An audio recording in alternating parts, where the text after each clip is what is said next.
오늘도 우리와 함께 하시며 우리의 삶을 주관하시는 좋으신 아버지 하나님, 이제 사흘 마지막 주일을 보내면서 어떻게 하여야 하나님께서 우리의 삶을 보시고 기뻐하실지, 어떤 믿음의 열매를 하나님께 내어드려야 하나님께서 좋아하실지를 생각해 보는 그런 주간이기를 원하고, 이 주간을 지나서 이제 5월 가정의 달을 맞게 됩니다. 하나님의 은혜가 얼마나 풍성하게 우리의 삶 가운데 부어지고 있는지를 보게 하시고, 말씀을 통하여서 은혜 받게 하여 주옵소서. 은혜 아니고서야 어찌 우리가 이 땅 가운데 바른 삶을 살아갈 수 있고 어떻게 기쁨의 삶을 살아갈 수 있겠습니까? 먹지 않아도 배부를 수 있는 그런 삶이 천국의 삶인데, 비록 많이 먹지는 못한다 할지라도 하나님으로 인하여서 배부를 수 있는 우리의 삶이 되도록 축복하여 주옵소서. 예수 그리스도의 이름으로 기도하옵나이다. 아멘. 느헤미야서 13장. 느헤미야는 13장이 마지막이에요. 그래서 전체를 제가 다 읽지 않고 좀 쪼개서 이렇게 보고 있습니다. 느헤미야 13장 4절에서 13절까지만 봅니다. 4절에서 13절. 이게 한 단락씩이에요. 4절에서 13절. 이전에 우리 하나님의 전의 방을 맡은 제사장 엘리야십이 도비야와 연락이 있었으므로 도비야를 위하여 한 큰 방을 만들었으니, 그 방은 원래 소재물과 유향과 그릇과 또 레위 사람들과 노래하는 자들과 문지기들에게 11조로 주는 곡물과 새 포도주와 기름과 또 제사장들에게 주는 거제물을 두는 것이라. 그때에는 내가 예루살렘에 있지 아니하였느니라. 바벨론 왕 아닥사스다 3년이나 32년에 내가 왕에게 나아갔다가 며칠 후에 왕에게 말미를 청하고 예루살렘에 이르러서야 엘리야십이 도비야를 위하여 하나님의 전 뜰에 방을 만든 악한 일을 안지라. 내가 심히 근심하여 도비야의 세간을 그 방 밖으로 다 내어 던지고 명령하여 그 방을 정결하게 하고 하나님의 전에 그릇과 소재물과 유향을 다시 거리로 들여 놓았느니라. 내가 또 알아본즉 레위 사람이 받을 몫을 주지 아니하였으므로 그 직무를 행하는 레위 사람과 노래하는 자들이 각각 자기 밭으로 도망하였기로, 내가 모든 민장들을 꾸짖어 이르기를 하나님의 전이 어찌하여 버림바 되었느냐 하고, 곧 레위 사람을 불러 모아 다시 제자리에 세웠더니, 이에 온 유다가 곡식과 새 포도주와 기름의 11조를 가져다가 곡간에 드림으로, 내가 제사장 셀레마야와 서기관 사독과 레위 사람 부다야를 창고지기로 삼고 맏대의 손자 삭고리 아들 하난을 버금으로 삼았나니, 이는 그들이 충직한 자로 인정됨이라. 그 직분을 형제들에게 분배하는 일이었느니라. 아멘. 뒷부분은 우리가 이제 얼른 알다시피 이제 제사장들이 맡은 직임이 뭡니까? 성전에서 제사 드리는 일들이잖아요. 근데 성전이 참, 지금 앞에 부분은 성전이 늑탈당할 것처럼 그렇게 돼 있어가지고, 제사장들이 어디로 도망갔습니까? 자기 밭으로 도망갔다라고 하는 것은 뭐 도망갔다 그런 것이 아니라, 먹거리가 없으니까, 때거리가 없으니까 자기 밭으로 가가지고 이 수확하는, 제사장이 제사를 드려야 되는데 밭으로 가가지고 일하는 그런 거란 말이에요. 지금 되게 책망하는 것입니다. 그래서 뒤에 보면은 이제 회복이 되는 거고, 오늘 앞부분만 좀 설명을 할 거예요. 느헤미야가 한 12년 동안 휴가를 맡아가지고 성벽을 이제 재건을 하고 이제 임시로 있는 그런 상황이었잖아요. 이 유다의 총독으로 와서 이제 그 관리를 하고 이제 다시 돌아갑니다. 이 느헤미야는 정말로 그 바벨론 왕의 충신이 충신. 그런데 그 술 맡은 관원장이다라고 하는 것은 충신 중에 충신, 믿을 만한 그런 사람이다 이렇게 보는 거잖아요. 그러니까 부르겠죠. 그래서 다시 갔습니다. 갔다가 이제 왔는데 오늘 이 일들이 일어난 거예요. 왔는데 슬쩍 보게 되면 이름 한 사람이 나오죠. 누가 나옵니까? 도비야. 도비야 그러면 아시겠죠. 우리가 느헤미야서를 앞부분에서 느헤미야가 뭐 했습니까? 성벽을 재건했을 때 그 산발락과 도비야가 얼마나 방해를 했냐고요. 야 이놈들아, 너희들이 그 건축하는 그 성벽은 그 여우가 올라가도 허물어질 거야. 막 그런 식으로 해가지고 되게 방해했던 사람 중에 한 사람입니다. 유대인이 아니에요. 이방 사람입니다. 이 사람이 어떻게 여기 등장을 하죠? 신기하죠? 근데 뭐라고 얘기를 합니까? 누구와 연락이 되어 있다라고 얘기를 하고 있어요. 4절에. 이전에 우리 하나님의 전에 방을 맡은 제사장 엘리야십이 도비야와 연락이 있었으므로 꾸준하게 틈탑니다. 아니 성벽을 방해했던 사람과 왜 연락을 해요? 은밀하게.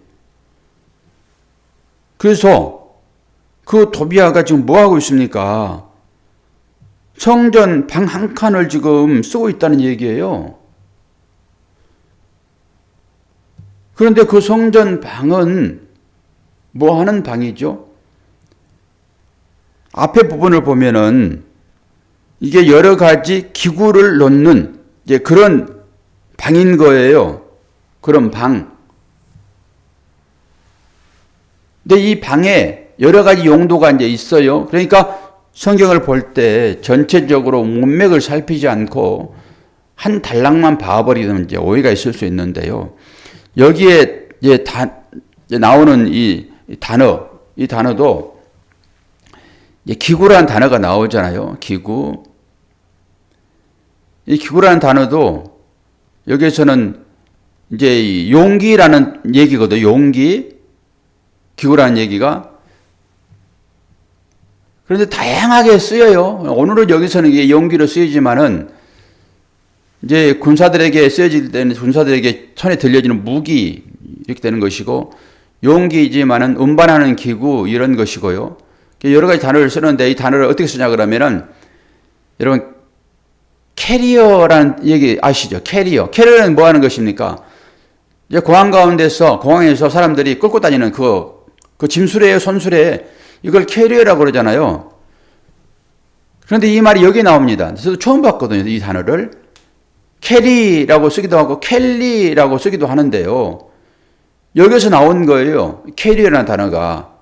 물론 이 말이 이제 헬라어로 되고 헬라어에서 영어가 등장을 하고 그런 것이니까 이 말이 그렇게 나온 거예요. 그래서 기구라고 쓰기도 하고 운반기구라고 쓰기도 하고 용기라고 쓰기도 해요. 여기에서 이 기구를 넣어야 될 방인데 뭐라고 얘기합니까? 이 도비야가 몇 절에 나오죠? 5절 도비야를 위하여 한 큰 방을 만들었으니 그 방은 원래 소재물과 유황과 그릇과 그릇 나오잖아요. 그릇과 또 레위 사람들과 노래하는 자들과 문지기들에게 11조로 주는 곡물과 새 포도주와 기름과 또 제사장들에게 주는 거제물을 두는 것이다. 이렇게 나오잖아요. 여기 이제 기구가 나오죠. 기구.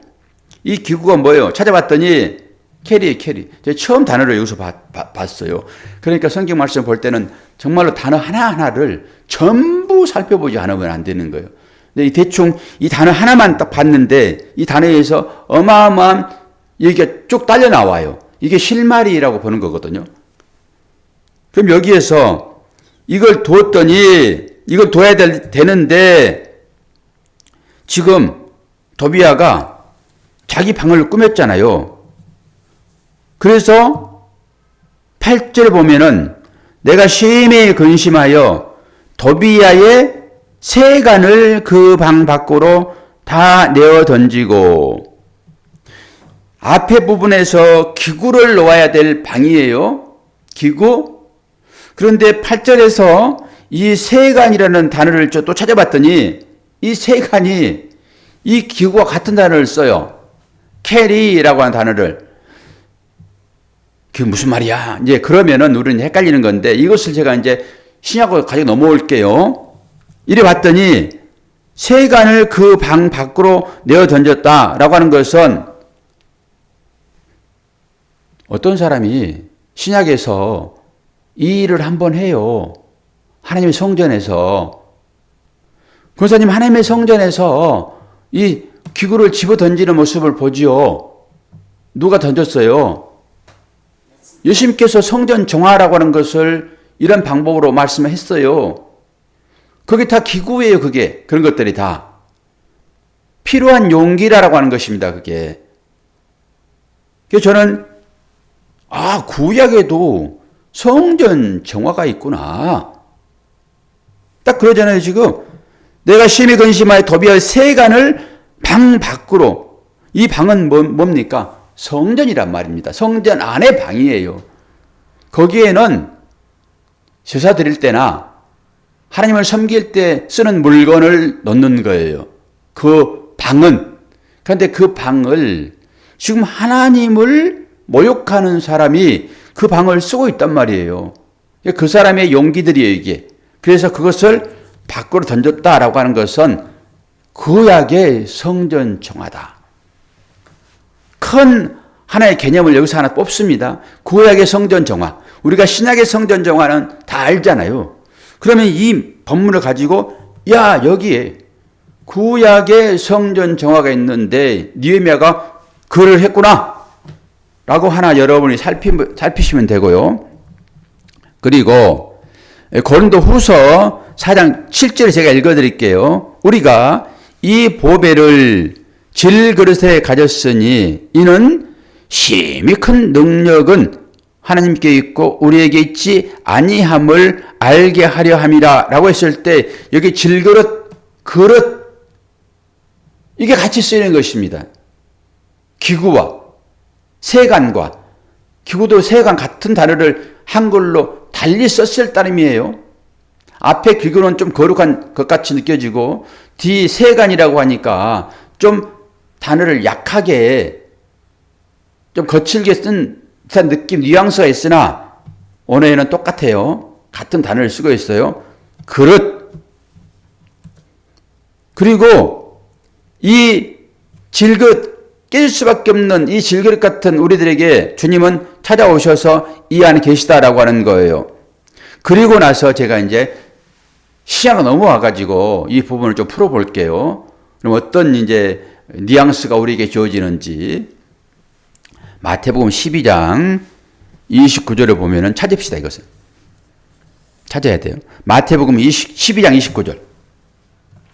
그냥 넘어가면 안 되니까. 마태복음 12장 29절.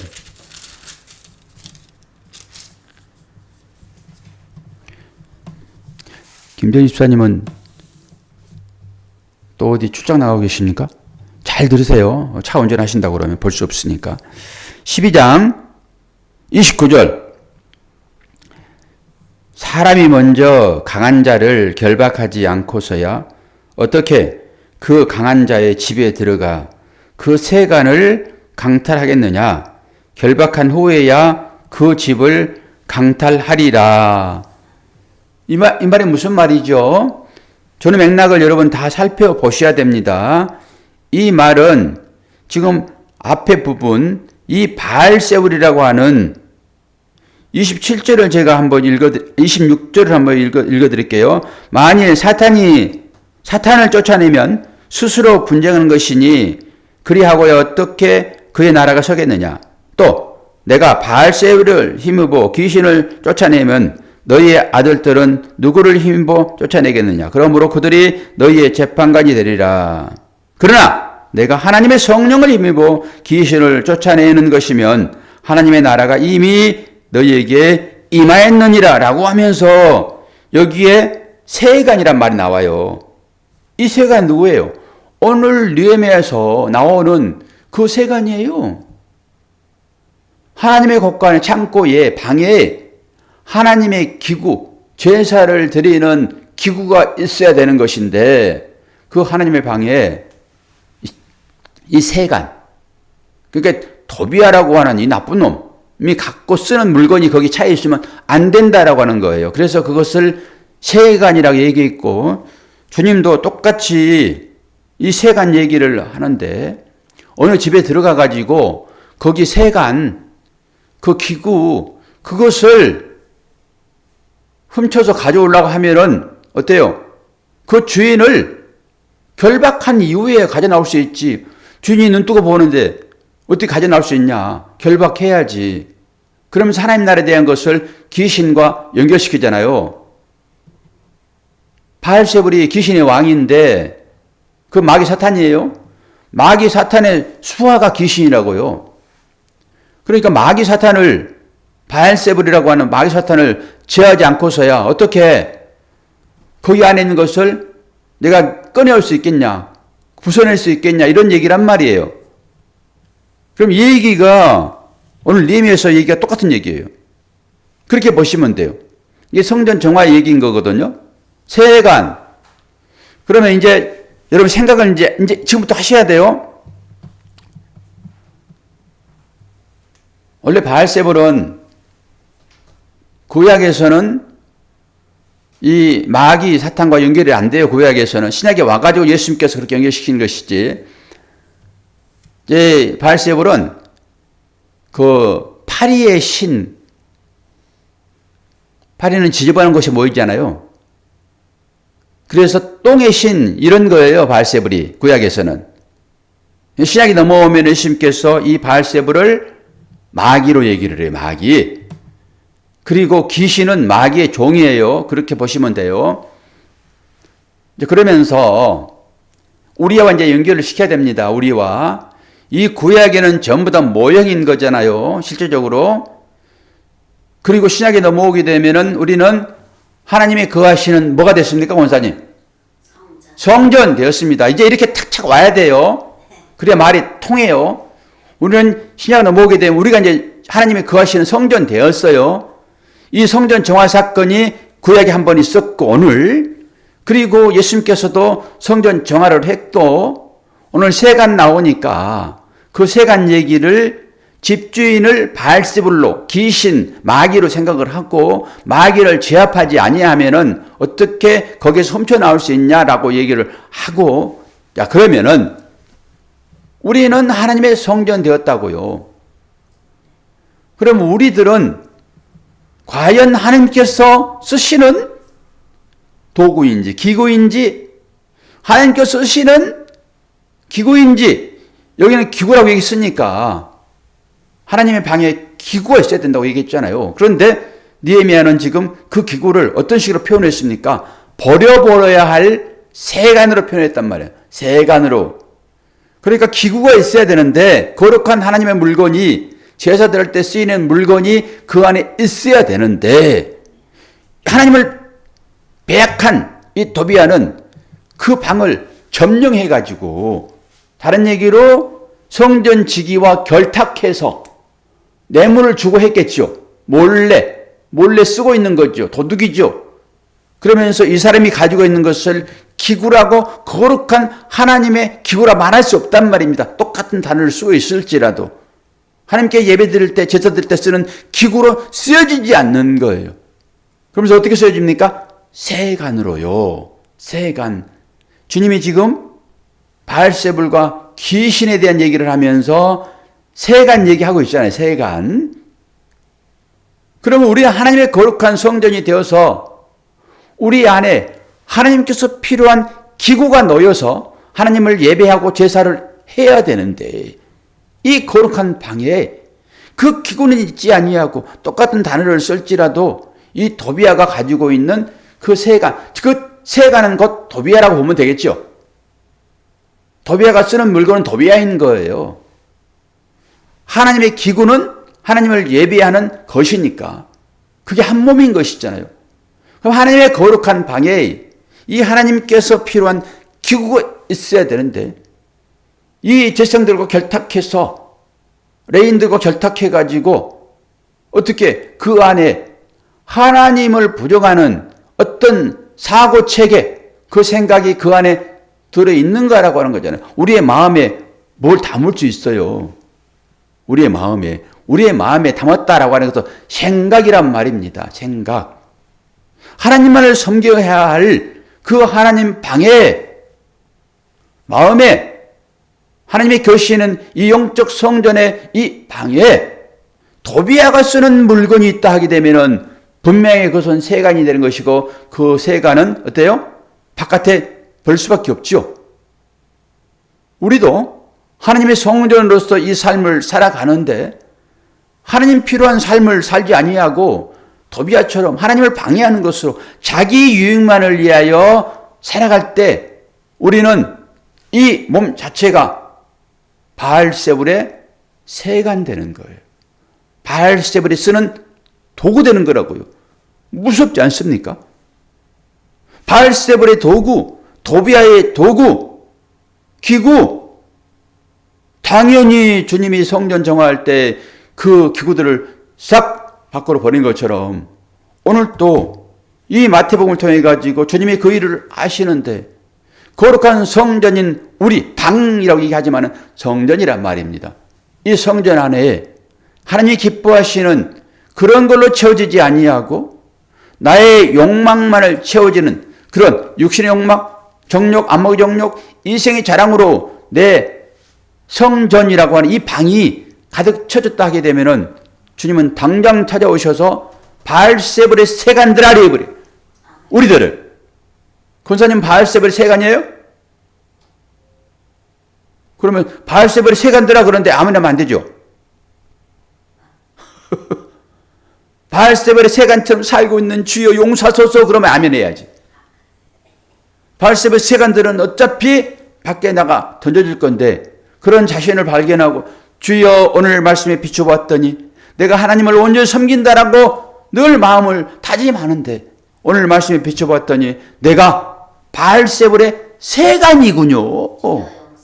용서하여 주시옵소서 라고 아멘 아멘 하면서 주 앞에 기도하는 우리 모습이 보여되지 않겠냐라고 하는 거예요. 이게 결론이죠. 그러니까 이 사실을 구약의 이 영상을, 이 그림을 밑에 신약으로 와서 해석을 붙여주지 않으면은 어떻게 깨닫겠냐고요. 그래서 말씀은 이리저리 다니면서 서로 증거하는 것입니다. 우리도 마찬가지죠. 우리의 삶도 잘못된 사람 앞에 가가지고 신약의 말씀으로 그들에게 찾아가서 그들 앞에 떡 서 있으면은 그들이 우리를 보고 자기를 판단하는 거예요. 나는 과연 하나님께서 원하시는 삶을 살고 있는가? 바알세불의 세간되어 살고 있지 않는가라고 하는 것을 누구를 통해서 본다고요? 내재된 말씀이 내가 성전이니까 내가 거기 가게 되면은 그들이 나를 보면서 이건 뭘로 나옵니까? 우리의 믿음과 우리의 행위로 나오겠죠. 그걸 보겠지요. 그러면서 자신의 행위를 거울된 나를 통하여 지켜보는 거죠. 비춰보는 거죠. 그러면서 해결이 나오는 거 아니겠습니까? 이게 말씀의 역할이에요. 우리가 이 말씀도 그런 식으로 구약의 말씀을 신약으로 대입해서 신약으로 조명해 보니까 이 구약이 보여요? 안 보여요?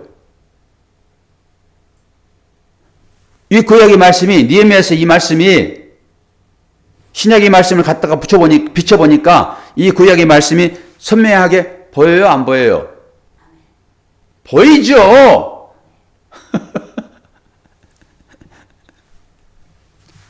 오늘 또 새벽을 깨우는 여러분 축복하고 이렇게 여러분들이 보셔야 돼요.